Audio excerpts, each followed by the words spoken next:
Live mula sa GMA Network Center, 20 taon nang nakatutok. 24 oras. Magandang gabi po, Luzon, Visayas at Mindanao. Bukas si Pangulong Bongbong Marcos sa pagbibigay ng executive clemency sa Pinay death row convict sa Indonesia na si Mary Jane Veloso. Ligtas man sa parusang bitay, habang buhay pa rin kasi siyang makukulong pag-uwi ng Pilipinas matapos ang mahigit isang dekada. Giit naman ng Foreign Affairs at Justice Department, posibleng may mga ipataw na kondisyon ng Indonesia na kailangang sundin ng Pilipinas. At nakatutok si Ivan Mayrina. Pemerintah Pilipina kepada pemerintah. Ang Indonesia na mismo nagsabi, oras na ibalik ng Pilipinas ang Pinay death row convict na si Mary Jane Veloso. Nasa kapangyarihan ni Pangulong Bongbong Marcos na bigyan siya ng pardon, lalo't wala namang death penalty sa Pilipinas. Kaya sa kanyang pagdalo sa groundbreaking na isang solar farm sa Nueva Ecija, ang tanong sa Pangulo, posible ba pagbibigay ng executive clemency kay Veloso? We will see. We will see. Hindi pa maliwanag kung ano ba talaga how this is the first time this has happened. So that everything is on the table. Ang malinaw ayon sa Pangulo ay ligtas na si Veloso sa parusang bitay dahil napababa na raw ang sentensya sa kanya sa habang buhay ng pagkakabilanggo. We have been working on this for all the previous president, hindi lang ako. 10 years na ito 10 years na ito. Pero ang nagawa natin, napakommute natin ang sentensya niya from death sentence to life imprisonment. With the agreement between Indonesia and the Philippines for her transfer here to the Philippines, effectively, the Indonesian government agreed to lower or commute her sentence from death penalty to life imprisonment. Gayunman, sabi ng abogado ni Veloso, commutation is binababaan, no? Binabawasan, reduce yung naipataw na. Para mo i-reduce ang death penalty. Isa ay kamatayan, isa ay kulong. Magkaiba Ang sabi ng Department of Justice sa ilalim ng pinaplansyang kasunduan sa pagbabalik Pilipinas kay Veloso, hindi nangangahulugang agaran na rin siyang lalaya. Obligado raw kasi ang Pilipinas na sundin ang mga maaaring ipataw na kondisyon ng Indonesia tulad ng pagtuloy dito ng hatol sa kanya para sa kasong drug trafficking, maliban lang sa parusang bitay na ipinagbabawal sa ating mga batas. Kailangan natin bigyan ng respeto yung judgment na ginawa ng Indonesian courts sa kanya na siya ay nahatulan ng may pagkakasala talaga. Hindi natin pwedeng talikuran yun pagkadating dito automatically kailangan nating i-pardon siya or executive clemency. Pero gita abogado ni Veloso, wala nang kapangyarihan ng Indonesia kay Veloso. Oras na maibalik siya dito. Yung kaso ni Mary Jane in Indonesia, tapos na, legally. Paano yan? Walang death penalty. So ang range ng possibilities, pwedeng yung susunod ay reclusion perpetua na 40 taon.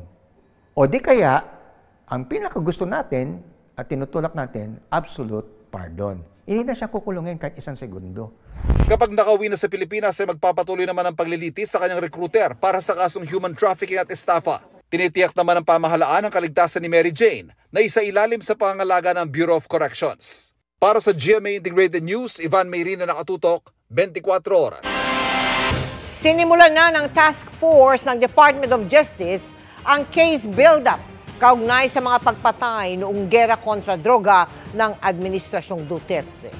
Pero may babala ang isang grupo kaugnay sa paglilitis ng lokal na korte kay dating Pangulong Rodrigo Duterte na posibleng makaapekto umano sa investigasyon ng International Criminal Court. Nakatutok si Salima Refran. Gumugulong na ang 60 araw ng Task Force EJK o Extrajudicial Killings ng Department of Justice para sa case build-up sa mga pagpatay noong giyera kontra droga ng Administrasyong Duterte. Kasama sa mga iniimbestigahan, mismo si dating Pangulong Rodrigo Duterte, kasunod ng kanyang mga inamin sa pagdinig ng House Quad Committee. Kayo mismo ba pumatay? Ako? Marami. Mga 6 o 7.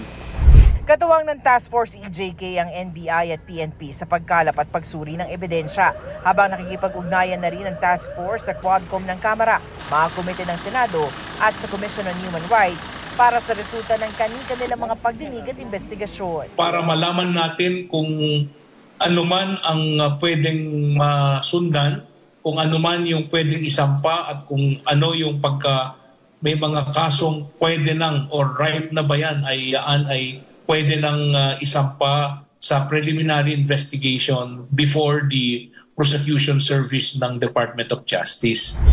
Ayon mismo kay Justice Secretary Remulla, tinitingnan na ang posibleng pagpapaharap kay Duterte sa paglabag sa RA 9851 o International Humanitarian Law, Genocide, and other crimes against humanity.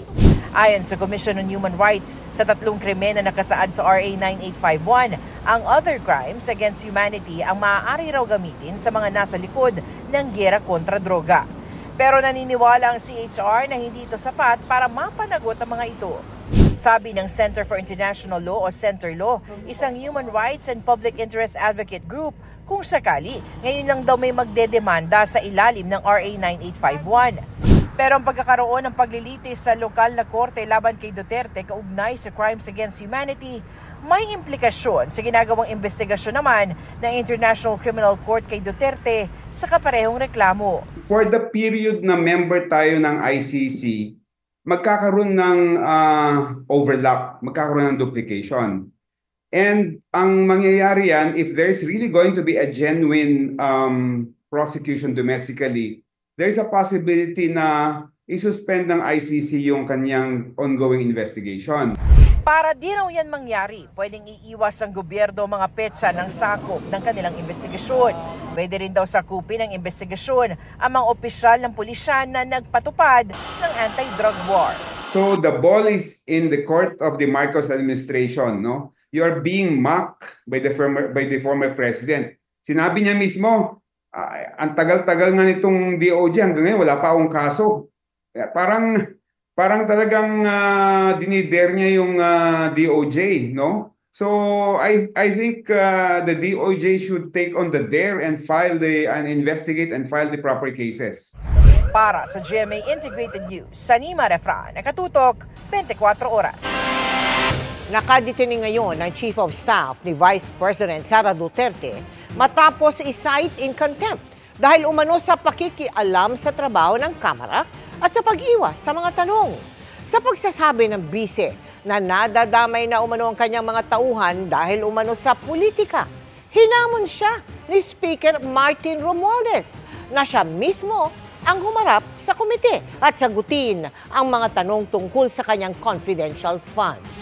Nakatutok si Ian Cruz.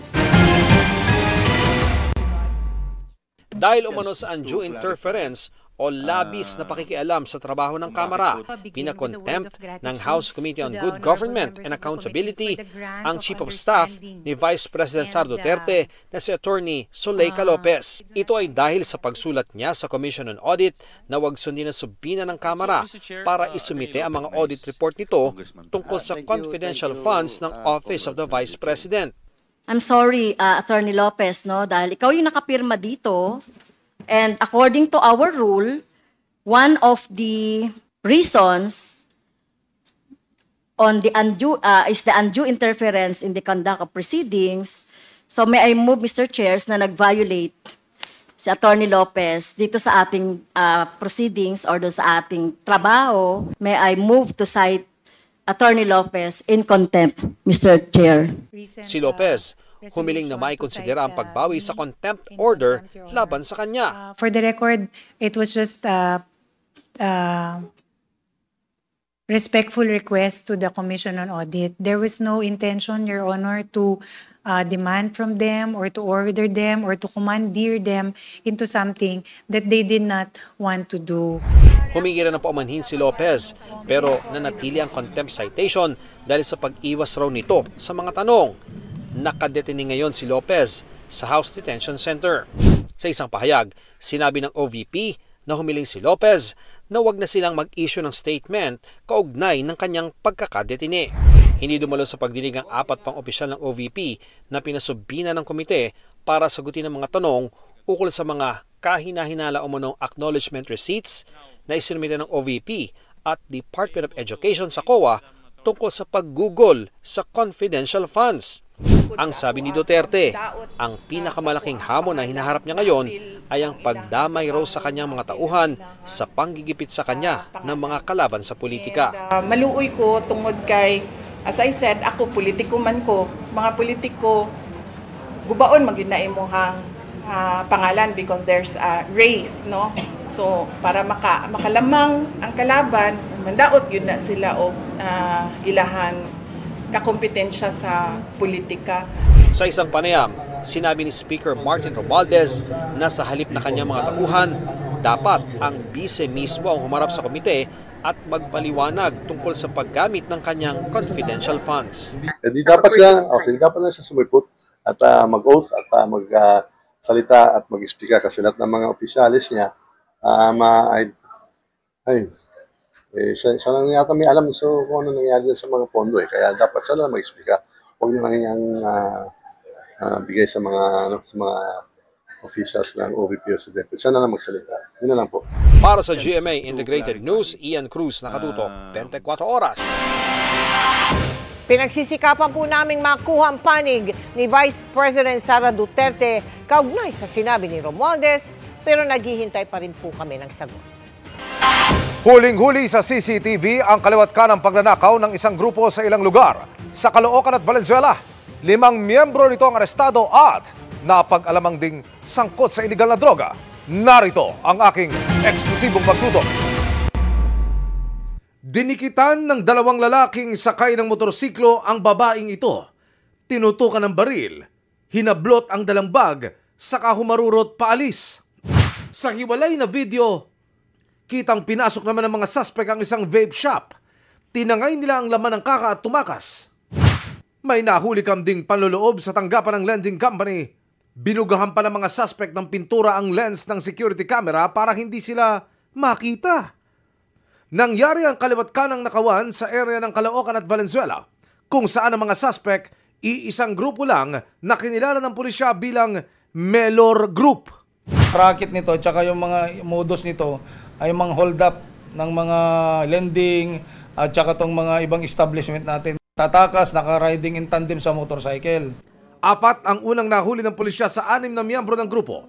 Ang ikalima, nadakip sa bisa ng warrant of arrest. May karapatan ka kumuha ng sarili mong pugado, sarili mong pili. Wala kang kakayanan ng gobyerno bibigyan na libre ng bayad. Hindi mo. Sa tulong din ng ating mga kababayan at saka sa biktima, na nagre-report dito sa ating stasyon. Pagkatapos nito, isang buy-bust operation ang ikinasa ng Valenzuela Police. Makaraan silang makatanggap ng tip na may koneksyon sa illegal drug trade ang mga naunang nahuling suspect. Dito nila nadakip ang suspect na tulak umano ng marijuana. Online na seller sa mga customer niya ay kahit sino. Naka-bricks at the same time is dried talaga. Magandang pag-package. Okay. So, ibig sabihin, pag gano'n, ay talagang hindi lang pipitsuging marijuana. Kulang 300,000 pesos na halaga ng marijuana ang nakuha sa suspect. Wala siyang komento, pati ang iba pang naunang naarestong suspect. Para sa GMA Integrated News, Emil Sumangil, nakatutok 24 oras. Para mas masuportahan ang ating sandatahan sa mga aktibidad sa South China Sea, makakatuwang ng Pilipinas ang isang task force na binuo ng Amerika, ang US Task Force Ayungin. E ano naman kaya ang magiging papel nila sa mga misyon ng ating Armed Forces of the Philippines? Alamin sa pagtutok ni Chino Gaston. Kontrobersyal ang Ayungin Shoal sa West Philippine Sea dahil dito nakasadsad ang BRP Sierra Madre, ang barko ng Pilipinas na nagsisilbing outpost ng Philippine Navy para igiit ang karapatan ng bansa sa West Philippine Sea bilang bahagi ng exclusive economic zone nito. Pero dahil inaangkin din ng China, makailang ulit nang nakaranas ng karahasan ang resupply mission ng Pilipinas sa BRP Sierra Madre. Kaya bago sa pandinig ng banggitin ng bumisitang si US Defense Secretary Lloyd Austin, ang pagkakaroon ng isang anyay Task Force Ayungin ng Amerika. Sa kanyang post sa social media, sinabi ni Austin na sa pagbisita niya sa Command and Control Fusion Center sa Palawan, nakausap at pinasalamatan niya ang mga Amerikanong sundalo ng US Task Force Ayungin. Ano nga ba ang US Task Force Ayungin at ano ang papel nito sa misyon ng AFP sa West Philippine Sea? Sa isang pahayag, sinabi ng US Embassy na pinalalakas ng Task Force ang koordinasyon at interoperability para suportahan ng AFP sa mga aktibidad nito sa South China Sea. Naayon daw ito sa kooperasyon ng mga puwersa ng Pilipinas at Amerika tungo sa pagkakaroon ng malaya at bukas na Indo-Pacific region. Hindi nagbigay ng detalye ang Joint US Military Adjudication Group kung ilang sundalo ang nakadeploy sa Task Force Ayungin. Ayon kay National Security Advisor Eduardo Año, hindi sasama sa mga misyon sa West Philippine Sea ang mga miyembro ng Task Force Ayungin. Pero tutulong ito sa pagbibigay ng impormasyon tuwing may misyon ng AFP Western Command sa West Philippine Sea. ISR, Maritime Domain Awareness. So, tumutulong sila sa pagbibigay ng information about that. But on actual direct participation, it is purely Philippine operation. The Westcom supported by the Philippine Coast Guard. Sa isang statement naman, sinabi ng Armed Forces of the Philippines na ang mga Amerikanong sundalo sa Palawan ay nagbibigay ng technical assistance. Pinalalakas daw nito ang kakayahan ng Pilipinas sa maritime domain awareness na mahalaga sa pagpaplano at pagpapatupad ng mga programa at aktibidad para protektahan ang interes ng bansa sa West Philippine Sea. Ang maritime law expert na si Professor J. Batong Bakal hindi na nagulat na may ganitong task force ang Amerika sa Pilipinas. It's not surprising. These are, kumbaga, operational details. No? There's no need to be so concerned about as long as it contributes to the overall defense and security of the Philippines. Para sa GMA Integrated News, Chino Gaston nakatutok, 24 oras. Kabilang ang 2 estudyante sa 5 nasa kote habang nagre-repack umano ng shabu. Ang grupo, sangkot din daw sa pagbebenta ng iligal na droga, pati sa mga mag-aaral. Nakatutok si Marisol Abduraman. Exclusive! Matapos ang signal mula sa kanyang asset, agad pumasok ang poser buyer sa isang lugar sa Bagong Barrio, Caloocan. Matapos ang buy-bust, sumugod na ang mga otoridad.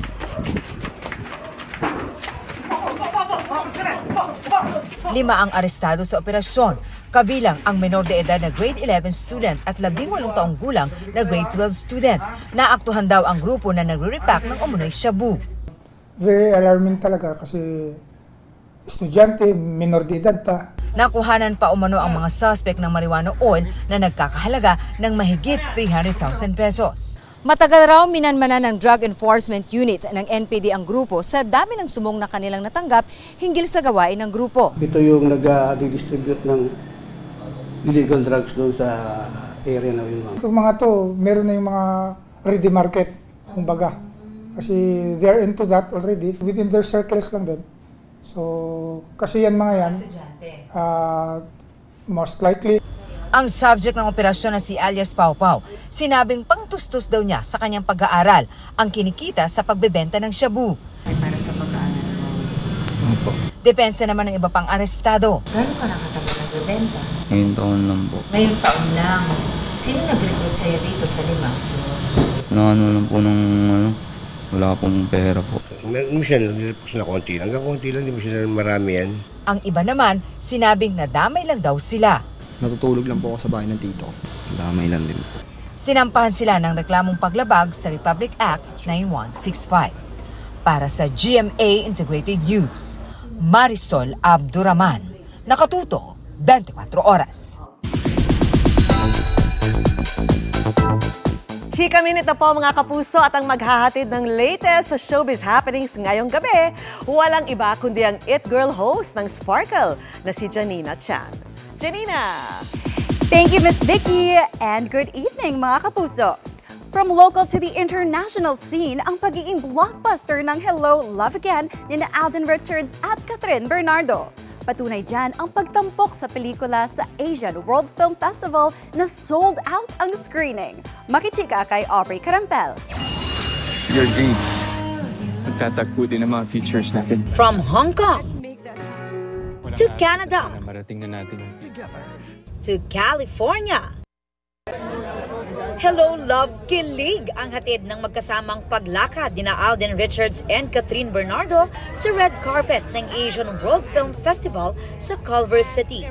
Si Alden looking dashing in a blue plaid suit.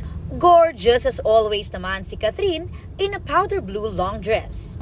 In attendance rin ang iba pang cast ng Hello, Love Again gaya ni Valerie Concepcion, Kevin Schneider, Ruby Rodriguez, at partners Mark Labella at Marvin Aritranco. May pag-roofie rin ng cast sa red carpet. Ang Hello, Love Again na collab movie ng Star Cinema at GMA Pictures ang closing film ng Naturang Film Festival. After ng sold-out screening, may Q&A din with the cast. Proud moment ito para sa Hello, Love Again team na i-represent ang Filipino movie. It's a huge honor. We're very grateful for the Asian World Film Festival for the opportunity.